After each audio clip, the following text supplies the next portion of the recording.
World building is inherently political, more so than one might expect, and culture creation is where it gets diciest. Let me start off by saying that I'm not interested in bashing on specific settings for being racist or offensive. That's not what this video is about.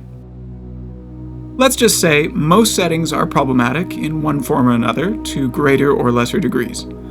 But I think very few people create settings with the intent to export their political ideology. World building is a very personal activity, and so honestly acknowledging the problems within your own work is quite hard to do. With that said, I think that every world builder could stand to comprehend the problems inherent to creating cultures, and navigate these issues with honesty and thought. Fictional cultures are inevitably connected to and inspired by real cultures. This means that a world builder has the profound ability to represent real groups of people in an otherwise fictional setting, whether purposeful or not. For example, the Nords in the Elder Scrolls are an obvious stand-in for the Norse, the Romulans in Star Trek are obvious stand-ins for Romans. However, most cultural representation is much more complicated or subtle. Which specific cultures are represented by Wakandans? Purposeful cultural stand-ins are easy to politically analyze, but unintentional cultural representation is much trickier, which is often referred to as coding. The movie Bright got a fair amount of flack for its orcs, or the Haradrim from Lord of the Rings, and many others.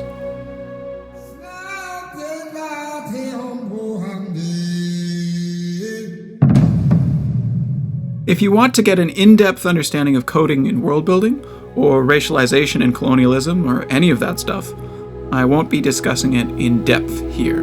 There are many other creators who have already done that better than I can. Needless to say, I think many people can see the problems that orcs can represent to a setting. Orcs are just human enough that they lean on real-world human cultures for influence, but they often, but not always, represent inherent evil. So if you want to represent all that is bad in the world, what culture should you draw from to help create it? You see the problem, yes? This problem is not limited to evil humanoid species.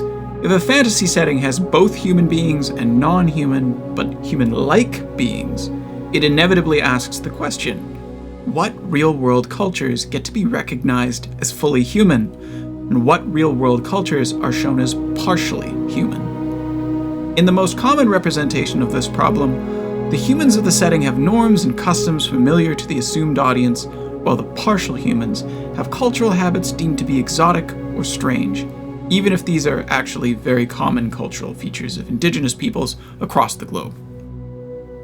Even if all races were represented by non-humans, the problem is not necessarily eliminated.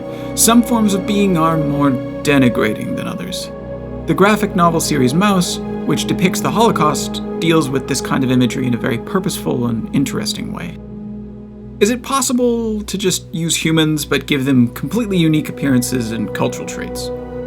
We risk creating something which is inaccessible. It's difficult to imagine entirely original races of humans, and readers of novels or players in tabletop RPGs are more likely to imagine people with normative races rather than fictional ones. There are exceptions, of course. Disney's Atlantis featured a fictional race of Atlanteans that looked completely unique, yet were remarkably believable. This worked well in this case partly because the setting is animated. We don't need to create these people purely in our imaginations, but the film also doesn't need to worry about casting actors of a non-existent race. We turn now to the other side of this coin. If we try our hardest to upend all the norms of our audience, we risk creating an unrelatable alien world so bizarre and outlandish that it's almost impossible to understand without some serious mental work on the part of an outsider to the setting. Most notably, unrelatable settings don't make for good places to tell stories, because an audience needs to have a basic understanding of the setting to engage with it. The unrelatable setting is at no risk of misrepresenting any culture, because it doesn't necessarily represent much of anything. I think most of these kinds of settings end up being produced when creators are overly eager to produce something truly original without grounding themselves in something real. Still, it's safe to say most successful franchises are highly relatable and more likely to veer toward lazy coding than being overly alien. Where should a setting be on the line from lazy coding to ungrounded mess? Perhaps somewhere in the middle. There isn't a right answer to this problem. Merchants rode up in Callio, hurrah, the I would describe my cultural group as Anglo-German Canadian. If I had to describe a circle over the globe which describes everyone within my historical culture group, I would put it somewhere around here. So if I make a fantasy setting, all of these places are more or less fair game to me. With a little bit of research, I should be able to reasonably represent said cultures in my fantasy world. So there we have it. I have my fantasy world of only white people. Okay, that's not great. Alright, so let's try harder. Here's my new circle. Surely I should be able to represent these people in my fantasy world. This is a lot already, and I still have a fraction of existing cultures in my circle. Okay, how about this? Does this work? Is this okay? Okay, what about just the whole world? Okay, this isn't working. Why, in your opinion, is fantasy so monocultural, and what could be done to change that? Well, I think there's a relatively simple answer. It's so monocultural because it's mostly been written by white men, and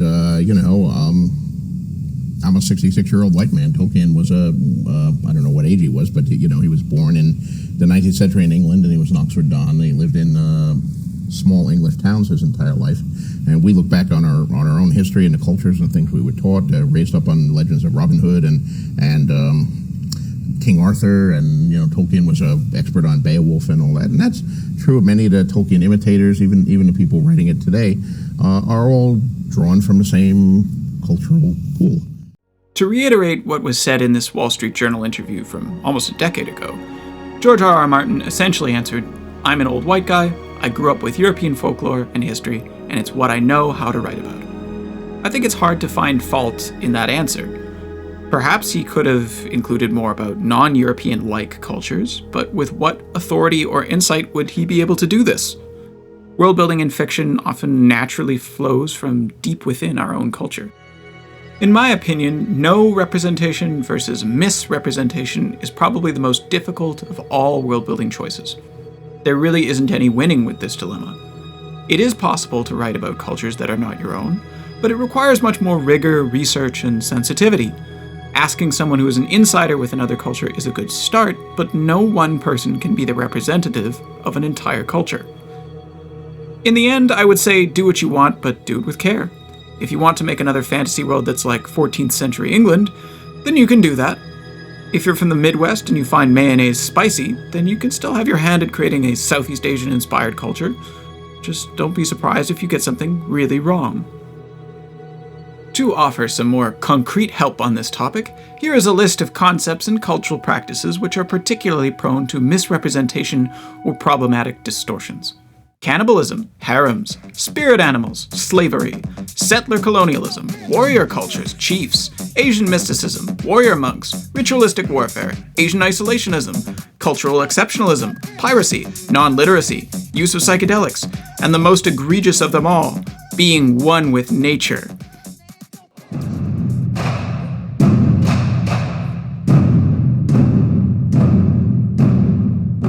Perhaps you've decided how representative your world is of our own.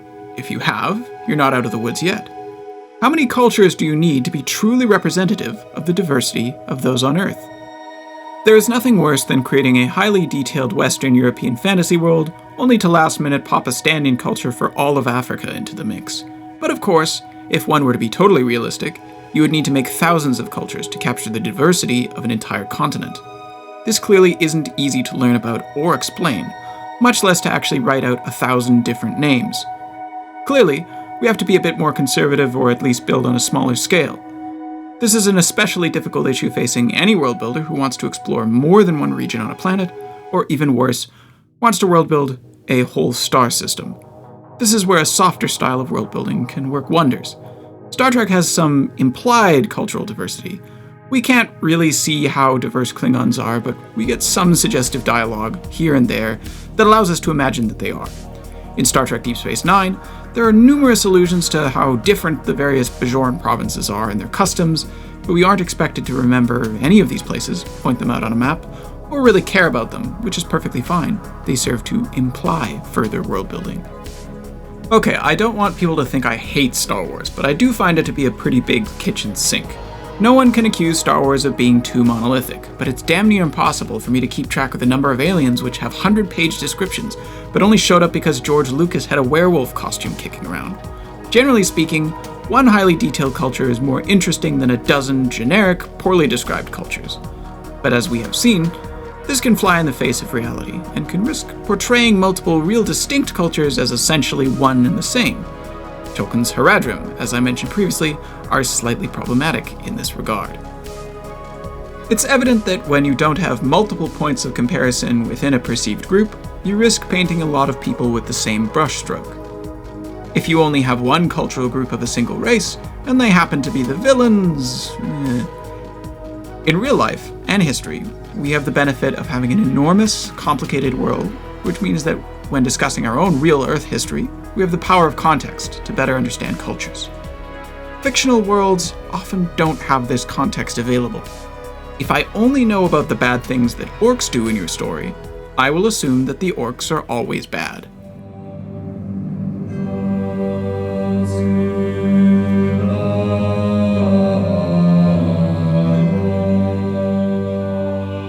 A key part of real-world cultures and history is the prejudices and conflicts that form between groups. Elves versus dwarves is a fun, classic fantasy trope. Humans versus aliens, Romans versus Gauls, etc. However, as we near closer to the present and to the real, these kinds of conflicts become not so fun. This is partly why people enjoy fantasy in an alternative world. It is a place where the conflicts are just different enough from our own that we engage with their drama while simultaneously forgetting that somewhere in the world, real human beings are fighting for their lives. I can't blame anyone for not wanting to use their free time to engage with the tragedy of real-world conflicts. Fantasy is a powerful tool for allegorically exploring real-world conflicts. When it hits right, it unlocks something within us and approaches overtrodden topics with a new angle. When done poorly, it is patronizing, if not outright insulting. This particular problem extends beyond racial or ethnic conflicts as well. How are queer rights or disability handled by fictional cultures? On one hand, real-world cultures can handle these ideas in ways that the audience or player might find uncomfortable, if not horrific. And, as many people have personally told me, they have no interest in recreating real-life trauma or discrimination in a fantasy world. This is a matter of taste, to a large degree. What are you comfortable seeing in a fictional world? Who is this book, or game, or other medium really for? And what tone does it try and achieve? One person's heaven might be another person's hell. We don't all agree what good or evil looks like.